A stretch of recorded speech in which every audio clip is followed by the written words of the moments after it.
మన ప్రభువైన యేసుక్రీస్తు పరిశుద్ధ నామములో ఈ పాడ్కాస్ట్ ద్వారా వాక్యం వింటున్న ప్రతి వారికి నా హృదయపూర్వకమైనటువంటి వందనాలు. దేవుడు మిమ్మును దీవించును గాక.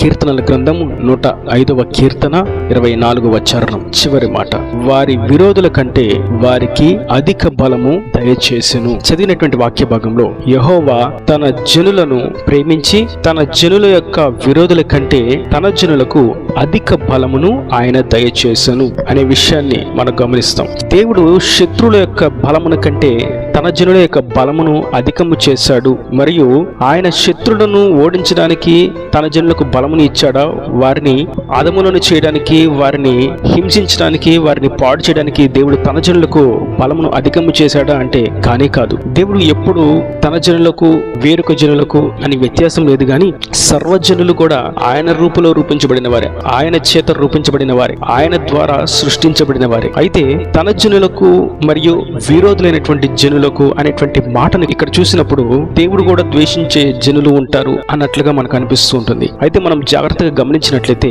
తన జనులైనటువంటి ఇజ్రాయేలీలకు లేదా క్రీస్తును అంగీకరించినటువంటి తన పేరు పెట్టబడినటువంటి మనకు మరియు ఆయనను అంగీకరించినటువంటి జనులకు మధ్యలో ఉన్న వ్యత్యాసం ఏదనగా ఆయన పేరు పెట్టబడినటువంటి జనులమైనటువంటి మనకు ఆయన అధిక బలమును కలుగొచ్చేశాడు. ఇప్పుడు ఈ అధిక బలము చేత దేవుణ్ణి అంగీకరించిన వారిని హతము చేయాలనా, వారిని హింసించాలనా, వారిని ఓడించాలనా అంటే కానే కాదు. దేవుడు వారికంటే ఎక్కువ బలాన్ని ఆధిక్యతను మనకెందుకు అనుగ్రహించాడు అనగా వారికెందుకు అనుగ్రహించలేదు అన్న సంగతి మనం మొదట ధ్యానించవలసిన వారమై ఉన్నాము. కారణం ఏదనగా దేవుడు అందరినీ ఏకరీతిగా ప్రేమిస్తున్నాడు, అందరికీ ఒక్కటే వెలుగును ప్రకాశింపు చేస్తున్నాడు, అందరికీ ఆకాశం నుండి వర్షమును కుమ్మరింపచేస్తూ ఉన్నాడు, అందరికీ గాలిని పంచభూతములను సమానంగా పంచిపెట్టినవాడు. అట్లా అన్నప్పుడు దేవుడు తనకు విరోధమైనటువంటి జనుల మీద తన జనులకు అధికారాన్ని, ఆధిపత్యాన్ని, బలాన్ని ఎందుకు అధికంగా ఇచ్చాడు అని మనం చూసినట్లయితే కొన్ని ప్రాముఖ్యమైనటువంటి విషయాలు మనం గమనిస్తాం.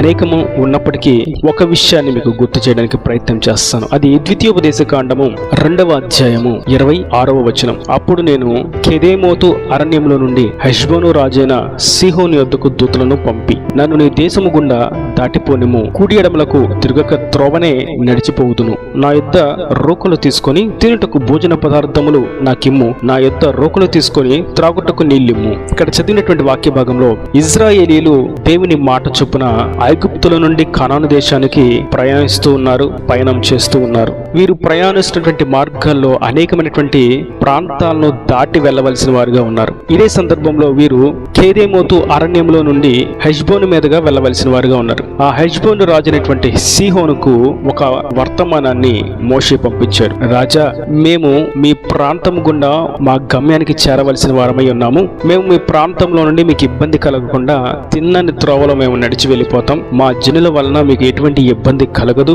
మేము యుద్ధానికి రావట్లేదు, మీ దేశాన్ని స్వాధీనం చేసుకోవడానికి రావట్లేదు, మీ స్వాస్థ్యాన్ని దొంగిలించడానికి మేము రావట్లేదు అని చెప్తూ, మాకు ఆకలిస్తే మేము రోకలిచ్చి మేము పైకము చెల్లించి మీ యొద్ద ఆహారాన్ని పొందుకుంటాము, మంచినీళ్లు కూడా అలాగే మేము కొనుక్కొని తాగుతాము, మీ దగ్గర ఏది కూడా మేము ఉచితంగా తీసుకోము, దయచేసి మీ మార్గం గుండా మమ్మల్ని పయనము చేయనివ్వండి అని మోషే వర్తమానాన్ని పంపిస్తే ఆ సీహోను రాజు అంటాడు, మీరు నిశ్చయంగా మమ్మల్ని దోచుకోవడానికి వస్తున్నారు, మిమ్మల్ని నేను నమ్మను అని వారితో యుద్ధం చేయడానికి అడుగు వేశాడు. ప్రభువు చెప్తున్నారు, వారి బలము కంటే నేను మీకు అధికమైనటువంటి బలాన్ని ఇచ్చాను అని మోషేకి చెప్పి, సీహోను రాజును బట్టి నువ్వు భయపడొద్దు మోషే, వారందరినీ నేను నీ చేతులకు అప్పగిస్తున్నాను. చూడుము, సీహోనును అతని దేశమును నీకు అప్పగింప మొదలుపెట్టి ఉన్నాను, అతని దేశము నీదగునట్లు నీవు దాన్ని స్వాధీనపరుచుకుని మొదలు పెట్టమని యెహోవా మోషేతో సెలవిచ్చారు. ఇక్కడ మనం జాగ్రత్తగా గమనించినట్లయితే హెష్బోను జనులు, ఇజ్రాయేలీలు అందరూ కూడా దేవునికి ఇష్టలే. కానీ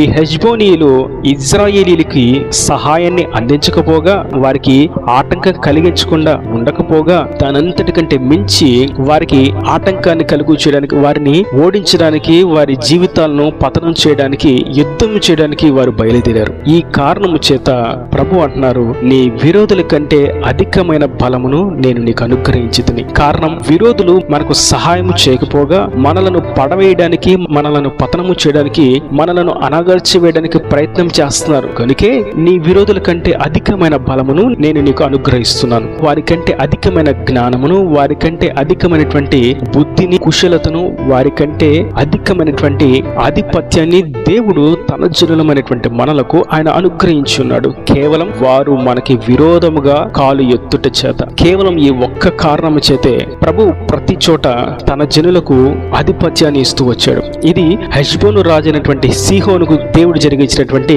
విపత్తు. మరియు రెండోదిగా మనం చూస్తాం ద్వితీయోపదేశకాండం 3వ అధ్యాయము 1వ వచనం. మనము తిరిగి బాషాను మార్గమున వెళ్ళినప్పుడు బాషాను రాజైన ఓగును అతని ప్రజలందరూ ఎద్రోయిలో మనతో యుద్ధము చేయుటకు బయలుదేరి ఎదురుగా రాగా యెహోవా నాతో ఇట్లనెను, అతనికి భయపడకుము, అతనిని అతని సమస్త జనమును అతని దేశమును నీ చేతికి అప్పగించి ఉన్నాను. హెష్బోనులో నివసించిన అమోరీల రాజైన సీహోనుకు చేసినట్లు ఇతనికి చేయవలనని చెప్పాను. ఇక్కడ కూడా మనం చూస్తాం మరొక విషయాన్ని. బాషాను అనేటువంటి ప్రాంతానికి రాజైనటువంటి ఓగు, ఇతను కూడా మోషే ఒక వర్తమానాన్ని పంపించారు, మేము మీ ప్రాంతం గుండా వెళ్తాము అని. కానీ బాషాను రాజు, మా ప్రాంతం గుండా మీరు వెళ్ళకూడదు, మీరు మా సరిహద్దుల్లోకి అడుగు పెట్టకూడదు, మీరందరూ మిడతల వలె ఉన్నారు, మీరు మమ్మను అపహాస్యం చేయడానికి వచ్చారు, మీరు మమ్మను మోసం చేయడానికి వచ్చారు అని మరలా ఇజ్రాయిలీతో యుద్ధం చేయడానికి ఈ బాషాను రాజు అనేటువంటి ఓగు కూడా అడుగు పెట్టాడు. ప్రభు అన్నారు, నీ విరోధుల కంటే అధికమైన బలమును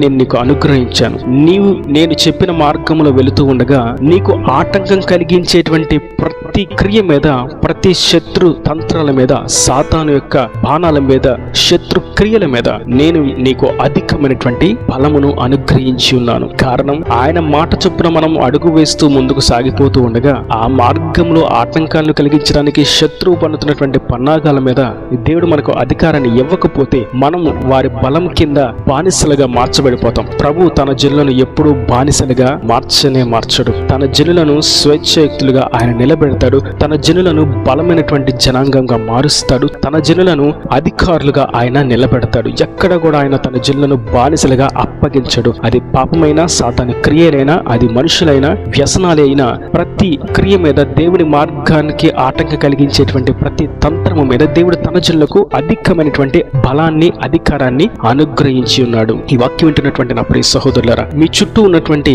బలహీనతలను మీరు జయించలేకపోతున్నారా? వ్యసనాలను జయించలేకపోతున్నారా? చూపులు, తలంపులు, ఆలోచనలను, మాటలను పవిత్రంగా కాచుకుంటూ పాపాన్ని జయించేటువంటి స్థాయిలో నిలబడలేకపోతున్నారా? ప్రభు అంటున్నారు, మీ విరోధుల కంటే అధికమైన బలాన్ని నేను మీకు అనుగ్రహించి ఉన్నాను. కేవలం మీరు నా స్వాస్యంగా, నా పేరు పెట్టబడినటువంటి నా జనులుగా, నేను సెలవిస్తున్నటువంటి, నేను నడిపిస్తున్నటువంటి జీవ మార్గంలో, సత్య మార్గంలో మీరు నడిచినట్లయితే మీ విరోధుల కంటే అధికమైనటువంటి బలమును నేను మీకు అనుగ్రహిస్తున్నాను. చేస్తున్న వృత్తిలో, వ్యాపారంలో, సేవా జీవితంలోను, విశ్వాస జీవితంలోను, ప్రార్థనా జీవితంలోను, భౌతికంగాను ఆత్మీయంగాను మనలను ఆటంకపరచడానికి అనేకులు అడుగు వేస్తూ ఉంటారు. సాతాను ప్రేరణ చేత, సాతాను తంత్రాల చేత, సాతాను యొక్క నడిపింపు చేత, దుర్బోధల చేత, దుర్మార్గ క్రియల చేత ఆటంకపరచడానికి అడుగు వేస్తూ ఉంటారు, తటస్థిస్తూ ఉంటారు, మన ఎదురుగా నిలబడుతూ ఉంటారు. అట్టి సందర్భంలో మనం భయపడవలసినటువంటి అక్కర లేనిలేదు. ప్రభు అంటున్నారు, చూడుము, వారికి నీవు ఎంత మాత్రము భయపడొద్దు, వారి మీద నీకు అధికారం ఇచ్చి ఉన్నాను,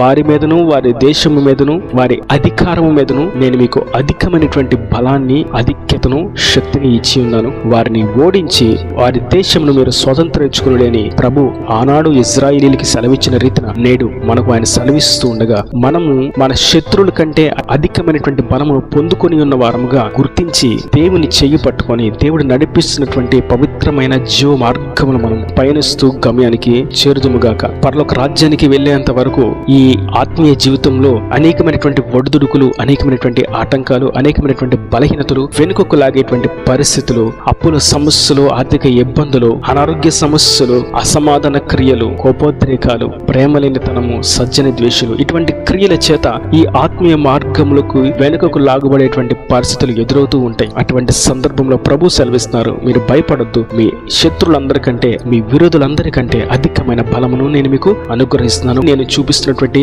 మార్గంలో నా రాజ్యానికి చేరేంత వరకు తిన్నని త్రోవలో ఆత్మచేత నడిపించబడండి, పాపాన్ని జయించండి అని ప్రభు సెలవిస్తుండగా మనం అధిక బలం పొందుకున్న వారంగా, లోక పాపాన్ని, సాతాను తంత్రములను, శత్రు క్రియలను జయించిన వారంగా వాటిని అద్రోహిస్తూ, ఓడిస్తూ ముందుకు సాగిపోతూ దేవుని రాజ్యానికి వారసులుగా మార్చబడదుముగాక. ఈ నదివుని మాటలు ప్రతి మన హృదయంలో నీరుకట్టి ఫలింపుచేయను గాక. ఆమేన్. God bless you. తలలు వంచి కన్నులు మూసిడైతే మీ కొరకు చిన్న ప్రార్థన. ప్రేమ స్వరూపీకరణ కటాక్షం గల తండ్రి, నా ప్రభు ఈ వాక్యమైన ప్రతి వారిని మీరు నిండాలుగా దీవించండి. గురు తండ్రి, విరోధులందరికంటే కూడా నీ జనులమైనటువంటి మాకు ప్రత్యేకమైనటువంటి అధికమైనటువంటి బలాన్ని మీరు అనుగ్రహించున్నారని మీరు సెలవిచ్చారు. కేవలం వారు మా మార్గాన్ని ఆటంకాన్ని కలిగించు ఉన్నందు చేత వారికంటే అధికమైన బలాన్ని మీరు మాకు అనుగ్రహిస్తున్నారు తండ్రి. ఇక మీదట ఎవరికి బానిసలుగా కాక, ఎవరిని ఓడించలేనటువంటి బలహీనలుగా కాక, ప్రతి పాపాన్ని, ప్రతి ఒక్క శత్రు క్రియను లోకమును జయిస్తూ ముందుకు సాగునట్లుగా నీ శక్తి చేత ఇంకను అలంకరించి సహాయం చేయండి. వాక్యాన్ని వారంతా నట్టి విధంగా మీరు ఆశీర్వదించి మరి ప్రతి అవసరతను అక్కర్ని మహిమలో తీర్చి ఎవరికి భయపడక ముందుకు సాగునట్లుగా కృప దయచేసి రాగడ రాజాన్ని సిద్ధపరచమని యేసు పరిశుద్ధ నామమున ప్రార్థించి వేడుకుంటున్నాను తండ్రి. ఆమేన్, ఆమేన్.